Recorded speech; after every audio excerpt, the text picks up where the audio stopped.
What's up, everybody? It's OC Motor back at you with another one on Chris Got Games, and today I'm sure you're wondering what we're going to be talking about. But before we get started on this video, hit the like button, hit the notification bell, subscribe to the channel, comment down below, share with friends, hit the dislike if you want to. But without further ado, today we're talking about the PSVR 2 and why it will fail.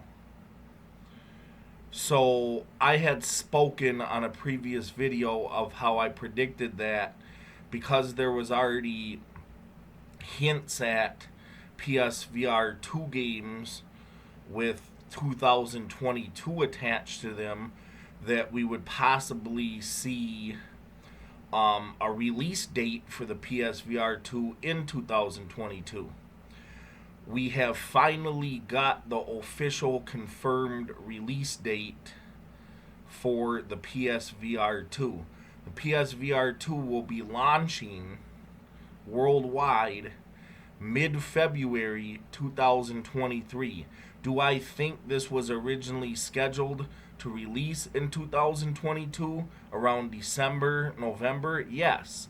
But I believe because of the console shortages and how hard it is to get a PS5, they pushed it into 2023. And who knows, depending on how hard it still is to get a PS5 at the turn of the new year, we might not see the PSVR 2 in February. But that is right now the confirmed launch date is mid-February 2023. So, with that being said, with that being out the way, I said there was one big factor that would have to be done by Sony for the PSVR 2 to make sense, and that was the price. So not only do we have a release date now of February 2023, we also have the price, and it's not looking good, man. So they're going to release the PSVR 2 at $550. They're also going to release a bundle that comes with Horizon Call of the Wild or Call of the Mountain or whatever it is, Horizon Call of the Mountain, for $600. So instead of it just being a pack-in game, a pack-in exclusive for incentive for people to buy the unit, which is already $550, no, now you got to spend an extra $50 if you want the game with it, and it's $600. Red flag number one with the thing being $550 is that I don't care if it has the best technology as far as a VR headset. One, you have to have the PlayStation 5 for this thing to be able to work. So now, when the PS5 finally does retail for $499.99, which is what it's supposed to retail at, when it finally does retail at $500, now you have to spend another $550 for the VR unit, because the VR unit is basically pointless without the PS5. And you can't hook this thing up to a PS4, whereas you can hook the PSVR 1, the first one, up to a PS4 or a PS5. So $550 that's an automatic Sony shitting the bed with this to me. I said that I think that it would have had to have been $400 to be reasonable and to be understandable. This thing is not going to sell at $550. And another thing that's not looking too good for this is they don't really have a launch lineup. Aside from Horizon Call of the Mountain, they don't really have anything. I mean, I understand that Spider-Man Miles Morales is going to be on this thing. I understand that like Resident Evil is going to be on this thing. I mean, that's all fine and dandy, you know. I mean, what are they going to do? Have a Call of Duty on here, an exclusive Call of Duty? I mean, I doubt that now that Microsoft is in the process of buying Activision. So, there's really nothing as far as the library is concerned that makes you like have to have this thing. And then another huge blow, especially with it being $550, and maybe it would be more justifiable at being $550 if it wasn't for this thing. And I think this is the final nail in the coffin for this thing to ever being successful. And I think this is the nail in the coffin that's gonna put the PSVR 2 basically dead on arrival. And it's gonna be what do they call that? I don't know, but it's not gonna be successful. So and that it's not backwards compatible with the original PSVR. So basically you're taking the PSVR was the number one selling VR unit to date. Like out of all the VR units that have been created to this point, the PSVR was the best selling. So you're going to eliminate that whole entire user base and not make the PSVR 2 backwards compatible. And I know what you're saying. Oh, they might do it eventually, you know, they might patch it and, you know, put firmware in there and make it backwards compatible. But then it's too late. It's too late at that point. Like you've already, it's $550. Like I mean, another incentive would be if you want this thing to be $550, make it so it works without having to have a PS5. Because by the time you spend $550 on the PSVR 2, $500 on the console, and you get extra controllers, a couple of games, a headset, and a camera, and you're already bridging the gap on. You might as well just build a compatible gaming PC at that point. You know, at that price, you might as well just get into PC gaming. You know. And so yeah, man, it's not looking good at all for this thing. You know, no backwards compatibility, no good launch games, and it's $550, which is disappointing because I even think that this thing should come at $300. Who cares? I don't care if Sony takes a loss on this.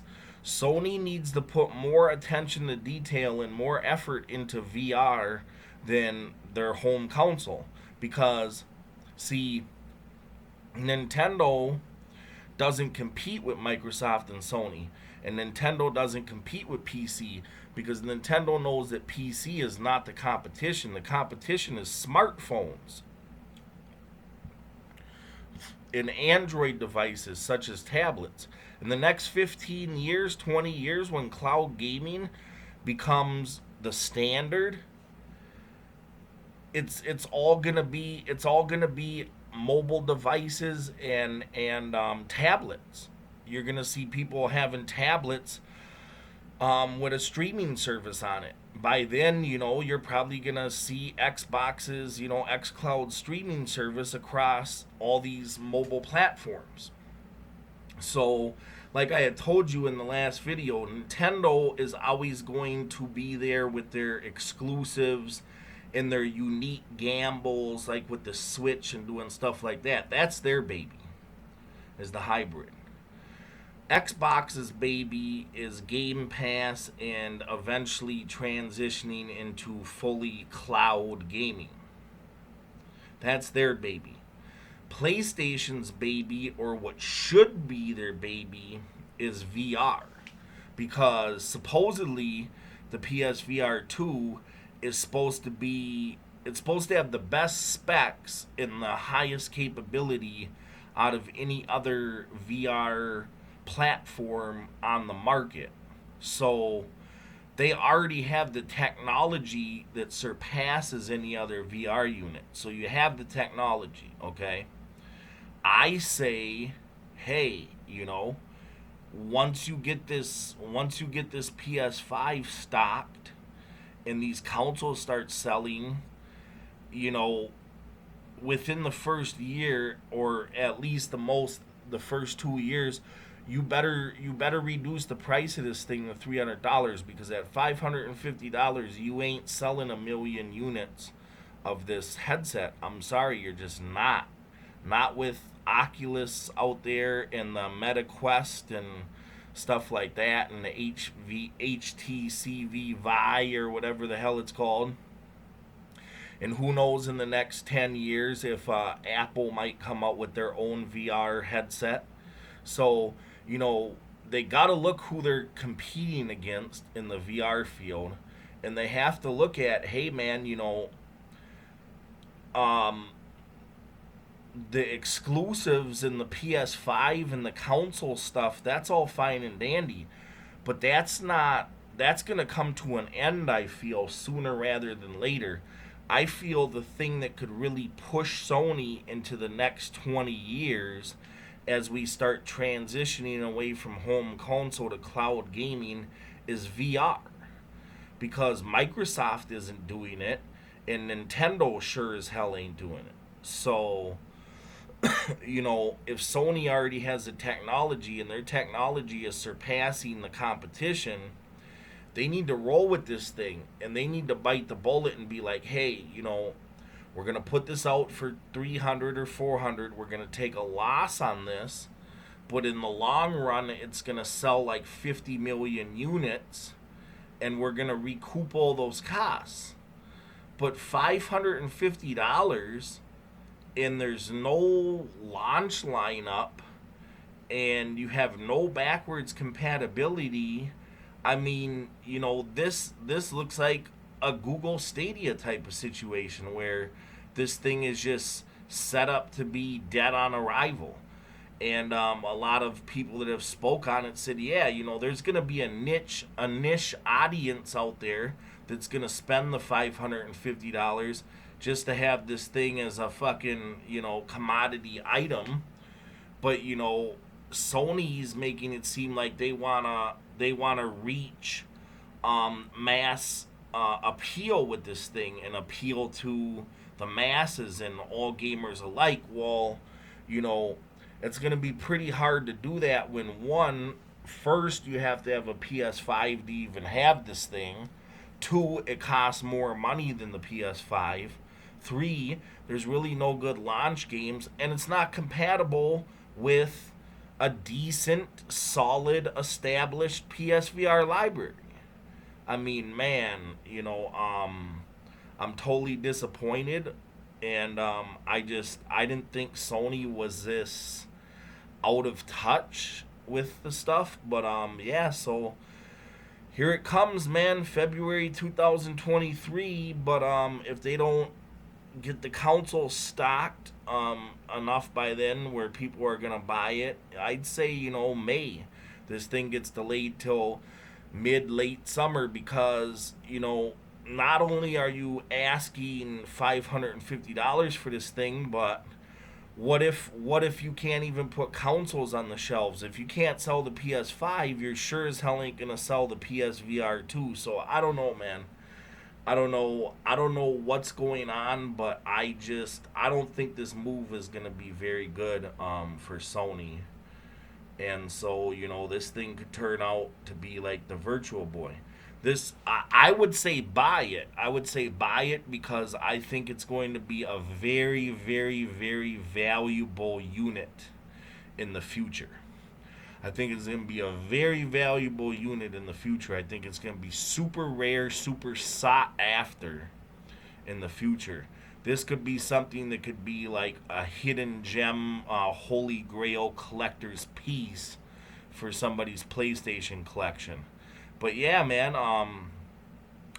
and I will go backwards on those statements and say that if they bring this thing to $300, they make it compatible with PSVR, I think it's a go, man, and I think this is what could propel Sony into longevity in the gaming market in the next 20 years. And so I don't know, man.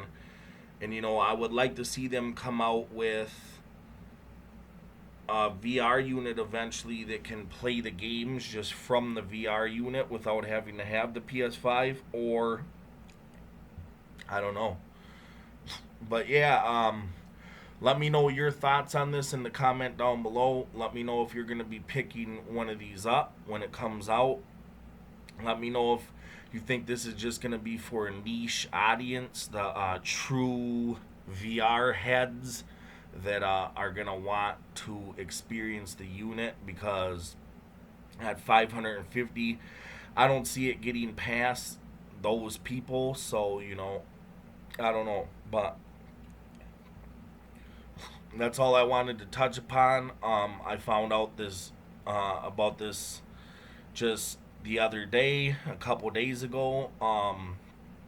And yeah, and they're 550 and this and that and blah blah blah, and they revealed the thing, and then we have yet to see any gameplay on this thing either. We have yet to see somebody really go into detail about the gameplay and like the haptic controllers and stuff and how they feel and like how this thing actually functions. So I don't know, man. I think this is a bad move for Sony. I hope I'm wrong. I hope this thing eventually does become successful, but I just don't see that happening. But yeah, I just wanted to touch on you with another one today. Some news that I found. I haven't been on the channel for a while, and you're barely gonna see me on this channel for the near future. There's some things I have to take care of in the near future. But once I do take care of these things in the near future, I will make an announcement before it happens. But there's going to be a time in the near future where I get this channel back 100% fully up and rolling. And when I get this channel back fully up and rolling, it's going to be better than you ever thought it was. And it's going to be better than you ever thought it could be. Chris Got Games is not going anywhere. It has a bright future. I think it has more longevity than a lot of other YouTube channels because of its uniqueness, and because I don't just cover what's popular. I cover everything video games from retro to current, and sometimes I speak on new news that comes out like this. But if you just want raw, rough, real content that isn't scripted and is freestyled and isn't edited due to concerns of monetization or me swearing during a video or anything like that, then this is the place that you want to subscribe to. But yeah, without further ado, just wanted to get that one out the way. Chris Got Games, OC Motor, C Ducats, at you with another one. Peace.